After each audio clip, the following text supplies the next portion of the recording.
You're listening to All In.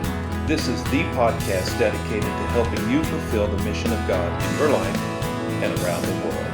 I'm your host, Jeff Ortberg.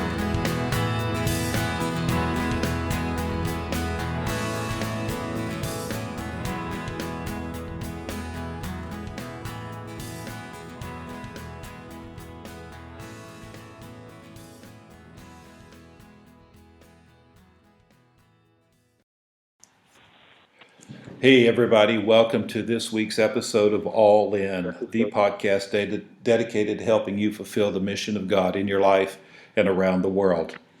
This is Jeff Roper coming to you from my apartment here in wonderful Athens, Greece. You may hear in the background from time to time the trucks flying by and the stuff happening around here, but that's life in this city of 5 million people. I have on the line with me today a dear friend of mine that we're going to call him Joe. Joe works somewhere in Asia, and I've known Joe for probably close to 20 years.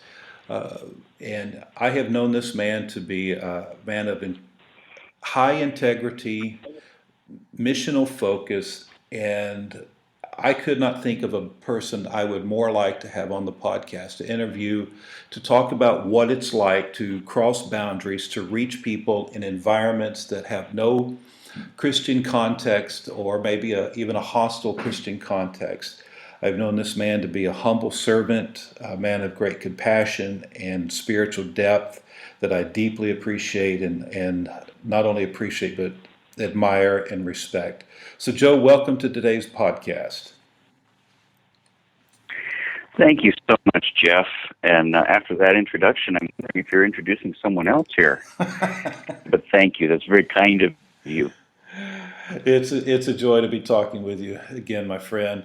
During this podcast, I'd like to just kind of unpack your world a little bit to let our listeners know as much as they can about what's happening in the world as you see it, as well as what can be applicable to their life. So to begin with, why don't you tell me a little bit of your story about your life, what your work is, what your focus is in your ministry?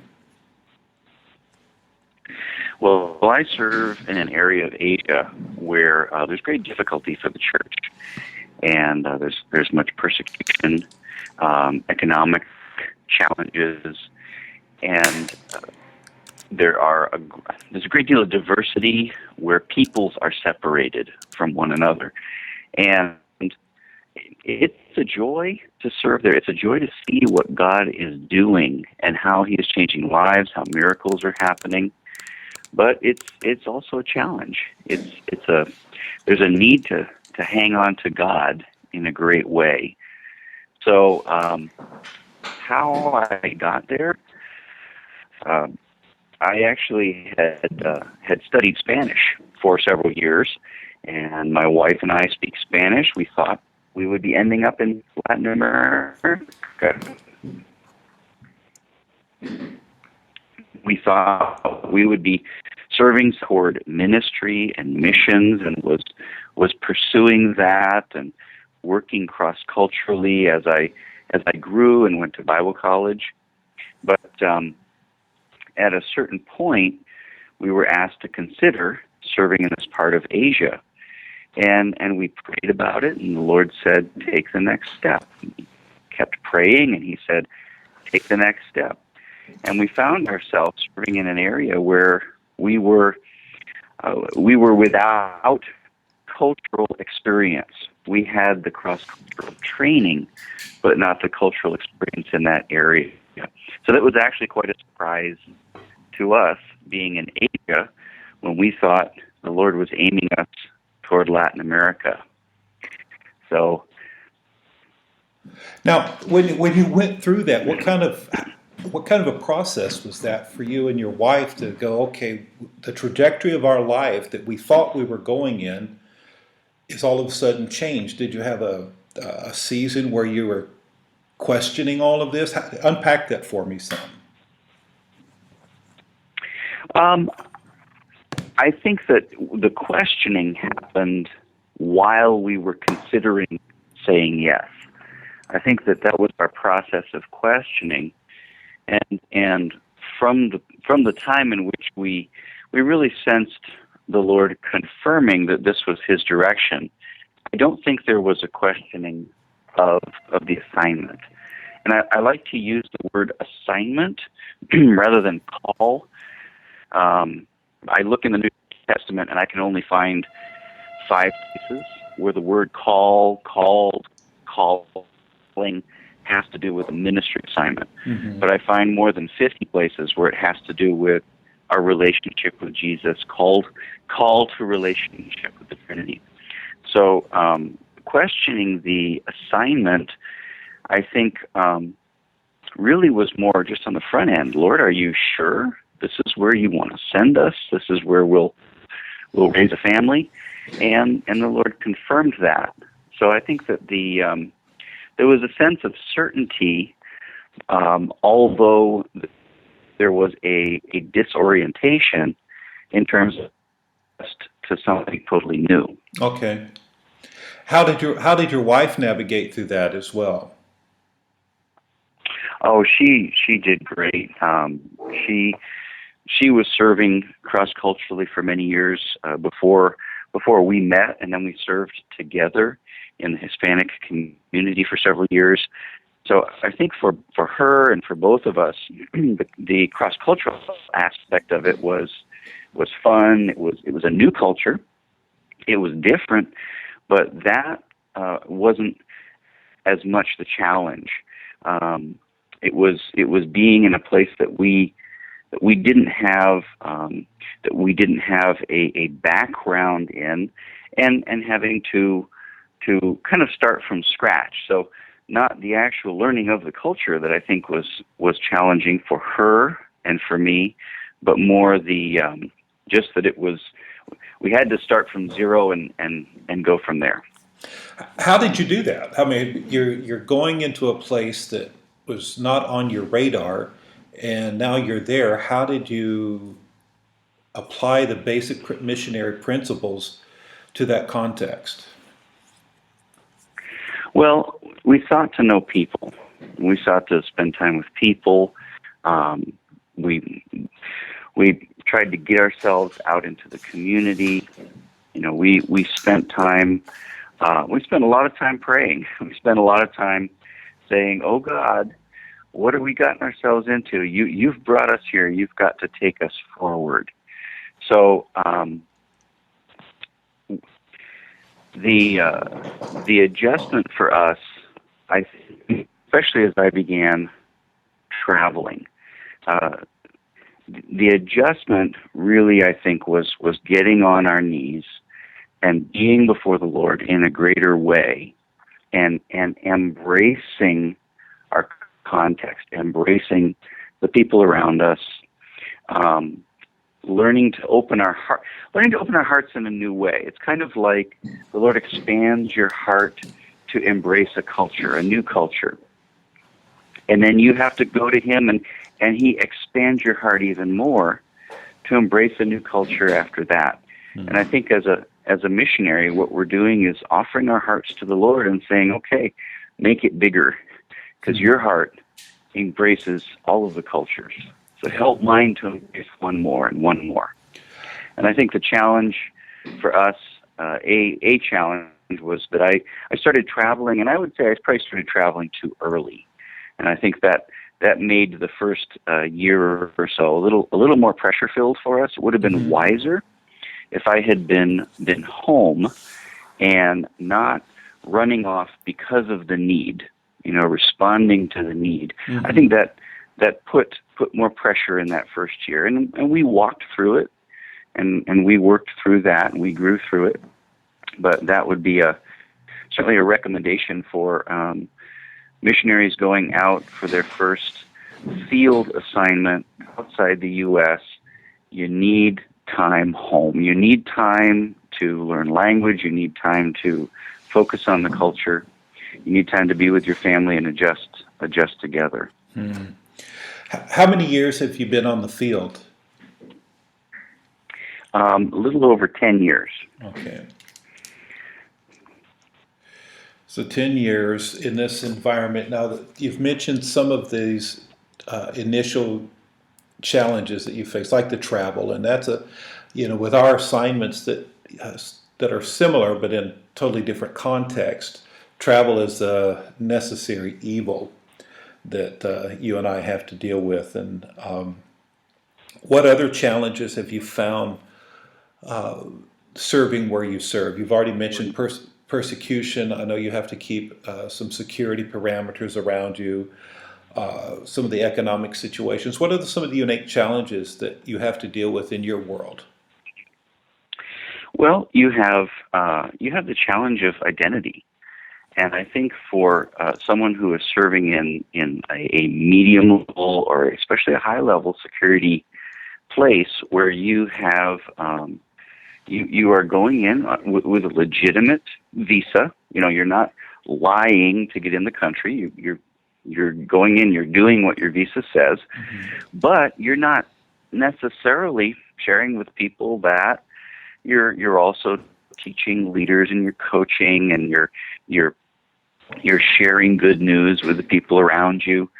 So there's this sense of dual identity that you have to wrestle with, and there's a pressure in that, and there's a sense of maybe being a little fake, feeling like you are, even though again you're not lying to people around you, and that's it's kind of a layer. There are different layers. I picture like a layer of a blanket on top of you, and these different layers kind of press on you, and you have to go to the Lord. You have to recognize them, and go to the Lord and give those things to Him and talk about those things as a couple and as a family. Another challenge is the economic difference. When you're serving in a developing nation, and most of the people around you, they don't have a laptop that you have. They don't have a smartphone that you have. Although that's changing. You are able to travel, etc., and you're doing that because you need those tools to be able to serve. But the difference can add another layer of challenge or pressure where you have to work a little harder to relate with people, to connect with them, that those things are there, but in your mind and heart, they don't separate you. You will be in whoever's home, and you'll spend time with a person of any economic or social status. And but they're real things. Those are things that you have to walk through. What would you say have been some of the major life lessons that you've learned in these years that you've been serving there? Major life lessons, I would say, trust the Lord. He has your life in His hands. I think I stressed too much early on, that feeling like so much was in my hands, that I had to work hard and it depended on me. And I think I was unbalanced in that. I probably still am. I probably still have adjustments to make and things to learn. I'm sure I do. But relax, trust the Lord. The weight of the entire field does not rest on your shoulders. It rests on His, and we join Him in His yoke. So I would say spending more time with the Lord, spending more time with family. I would say, slowing down to a pace that is good and strong, but it's reasonable. Not trying to meet every need. Sometimes the amount of need, and this is another challenge, the amount of need that is around you on a daily basis. You have beggars on street corners. You have leaders who have needs in their lives. You have people who are sick, and certainly pastors who shepherd congregations can feel this. They can feel the weight of the need. And again, if I'm carrying the yoke, if I'm the one who's responsible, then that can be overwhelming. especially when we're talking about a nation or nations for which you have some level of responsibility. Mm-hmm. So trusting that the Lord has the yoke, and that He is the one that's responsible to meet the needs. Mm-hmm. And my job is not so much to meet the needs. My job is to stay connected with Him. Like Jesus spoke of in John 15, abide. Galatians, walk in the Spirit, Galatians 5. Mm-hmm. That my job, my work, is to maintain a connection with Him. And out of that, He will lead me and guide. How do you cultivate that in your own personal life? Spending time, I would say spending time in varied ways with Okay. the Lord. Mm-hmm. So there's maybe you could say kind of a base level of working for a daily time with the Lord. And, people might think that missionaries have no problem spending time with the Lord. It's a challenge. You've got to work on it. There are days when, oh man, I haven't had any time with the Lord Mm-hmm. today. And you realize that maybe you've been through a season where your time of walking with Him hasn't been as consistent as you desire it to be. But I would say a regular time with the Lord, as well as extended times. Mm-hmm. Times I used to go and I would walk, sometimes in the evenings, especially when I was starting to feel overwhelmed, when the challenges and pressures seemed to be beyond me, and they were. But the problem was I was carrying them. And what I would do is I'd just go for a long walk, and I would talk with the Lord and pray. I would speak in tongues, and I would make a list of everything that was beyond me. I called it my stuff list. And usually it was once a month. And I'd go through and I'd make a list. This is too much for me. This I don't have the wisdom for. This I don't know what to do with.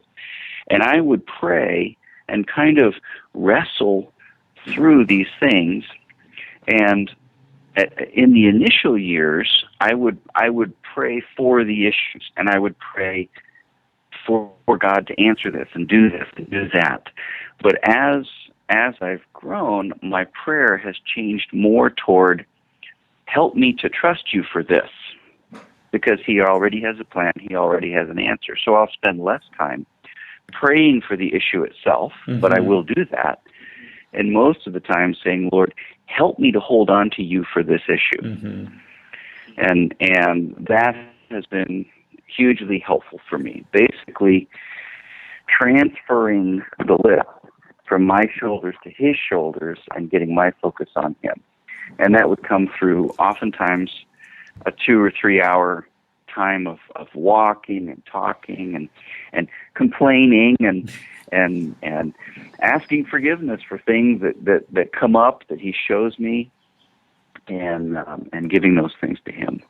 I would say, through the years, different times of having an extended time of fasting that I would set aside, Mm-hmm. maybe once or twice a year, to spend some time and just to give the time to the Lord. And it's really hard to do because you're busy. You have all these things to do, and Mm-hmm. to feel like you're making this lateral move with your time. You're going off here to the side, and things are not continuing while you're doing this. While you're having a prayer retreat, I'd go off, and there's a hill that I would go to that had a little local hotel on it, and I would go and walk around and pray and spend a couple days from time to time doing those things. When I would begin to do them, it would feel like, I'm wasting time here. But when I would come back from them, things would be in perspective. The Lord would have given me wisdom. The Lord would have given direction, and the yoke was easier again. So all those Bible verses really are true. I sure think so. They sure seem to be. Yeah, I have this little phrase that I use when I'm teaching on prayer, that we should convert our worry list into our prayer list. When Paul says in Philippians 4, don't worry about anything, but pray about everything. That this, Yeah. like what you do, and I have a similar discipline in my own life where in the morning I'll sit down with my journal, and I like to write it out by hand. I know some people do it on their computer. I can't do it on a computer because I'm too tempted to check Facebook or my email or Wikipedia. I'll have an idea. I wonder what this word means. And Hmm. I can't do any of that. So I have to have about a 2 hour buffer on my morning where I don't have any electronics around for that. But to just take my worries, the burdens on my heart, clarify what they are, be very specific, reduce it down to this is what I'm worried about. This is the situation, the person, and then to pray through until I find that peace of God in the situation. And it sounds like it's a similar process to what you're using. Yes, yes. Yeah, convert your worries to your prayer list is a great way to say it. Yeah. Now, where do you see all of this going for you? And by all of this, I mean both your assignment in this huge part of the world, and maybe with that, what do you feel your assignment? Let me back it up. What do you feel your assignment for this season of your life in your public ministry? What do you feel that is from the Lord? Not what others expect from you, but what do you feel that is your assignment? Well, what God has put on my heart is to love and care for, nurture leaders in my area of service, and that includes those who are coming to serve in my area. So others who are joining me on the field, and it includes the pastors and leaders that I serve. To see them healthy. And I think that healthy is not just physical, it's spiritual, it's emotional, to see their relationships rich and strong, and really, Jesus prayed in John 17 for unity, and to see them in healthy relationship with one another, caring for one another, building one another up throughout the area that I serve, across linguistic lines, across cultural lines. And I believe that when that happens in the church, that's the best form of evangelism. And in our part of the world, people are coming to Christ, churches are being planted, but I think that the strongest thing that I can do, and where my heart and passion is to strengthen the church as it loves itself, as it loves one another, and some of that is coaching, some of it's mentoring, some of it is being a friend, some of it's sitting through conflict with people together and helping them walk through it. But as the church, it's like the glue. It's the glue that holds everything together, and it makes the church sticky. When others come and they hear this good news, they see the lives, they see the relationships. I want that. That's what I want. And I think it's the best form of evangelism, is the health of the church and the leaders of the church and their relationships with each other. Yeah, that's really good. I know over the last few years, you and I have been engaged both individually and within groups of our peers about this whole issue of soul health and soul care. And this has been something that's been very prominent and passionate in your own life. Would you like to talk a little bit more about that, unpack maybe your journey of how you've been discovering this process and maybe some of the influences of that? Sure. Well, I alluded to some of the challenges that we faced in our early years on the field, and kind of putting more pressure on myself and expecting more of myself, and the level of travel and facing the needs, and kind of trying to tackle it all at once. And that can be soul wearying. I think that the soul care. I just finished a book by John Ortberg about the soul, soul keeping. A great book, and I think books like that have been very helpful to me in my journey, and caring for the soul, recognizing that we have needs of the emotion, we have needs for fellowship and friendship, that we're not human doings.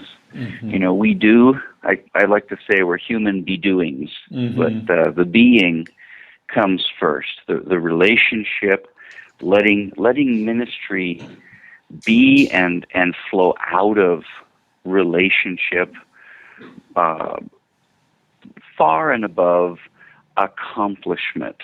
Because at the end of the day, what is it that you're accomplishing in ministry? It's people. Yeah. It's people that are more like Jesus. It's really not the number of churches. It's the people in those churches and what their relationships are like with each other and with Jesus. And so caring for one's own soul and there's a difference between self-absorption, of course, and caring for your soul. Well, it's like caring for your body. You feed it the right nutrients, you exercise, you give yourself a good input so that your body remains healthy, and the soul is the same way. And I understand the soul to be the emotions, the mind, and the will. Love the Lord your God with your heart, your emotions, your soul. I believe this is the soul, your mind, and your strength, your will. And those three functioning together in connection with God is what I think faith is. It's hearing from God with your mind, receiving from Him. It's agreeing to what He says in your heart, in your emotions.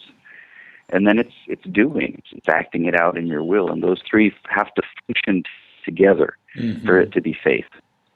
But anyway, I digress. The soul is what we get to take with us to heaven. And I think God is in the process of shaping our soul back into the image of Christ. Yeah. So focusing on that with others, caring for their souls.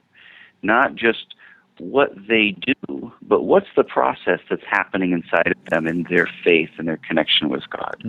So I think caring for the soul and caring for other souls is just absolutely key.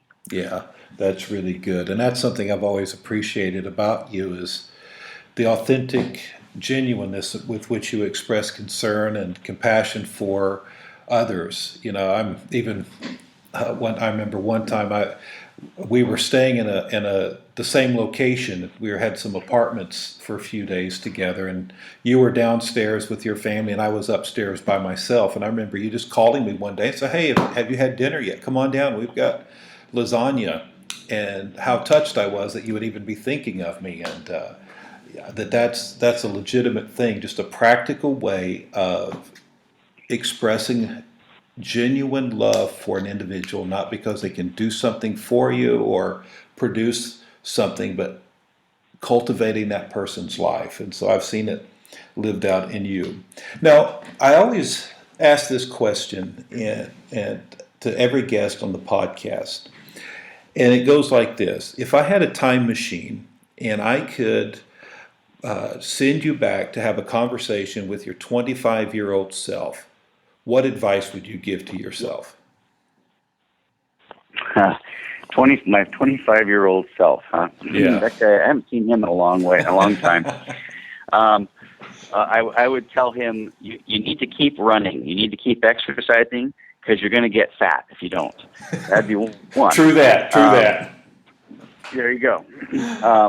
I would say, relax.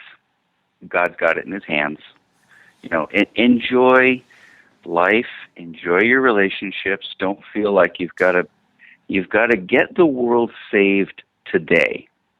You'll see more people come to Christ as you function out of the flow of your soul, out of your life, out of your relationship with God and your relationship with others, because what comes out of you will be natural and healthy.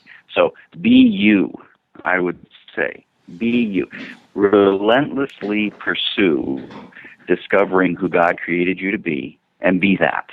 Don't try to be something else because you're trying to shape yourself according to what others think you should be. Be yourself. I would say focus on relationship, I would say memorize the word more. Mm. Every bit of scripture that I have memorized in my life, it's like a library that the Holy Spirit just can pull up at any moment. And I've used scripture in preaching and in teaching and praying for people and counseling and coaching. So I think I'd go back and I'd say spend even more time investing in memorizing the word. Get it in you, get more of it into your soul. And smile more and play more. Those are some things I would tell my 25-year-old self. Yeah, that's great. And make sure you marry that girl that you meet when you turn 26. That would be that'd be very important that we make that good choice again. Yes. I know you like myself are one of these lucky men who's in the married up club. You know, That's right. we did marry up. In my case, I married up several rungs, and very excited about that. People that are listening to the podcast are all engaged in different levels of fulfilling the mission of God. Some are pastors of local churches scattered around the world. Some are passionate volunteers. They're working in jobs and lawyers, doctors, ditch diggers, and everything else. Any insight that you would have from your world, your cross-cultural ministry, where you're reaching into a region that's got multiple languages? How many languages are spoken in your region? Would you know?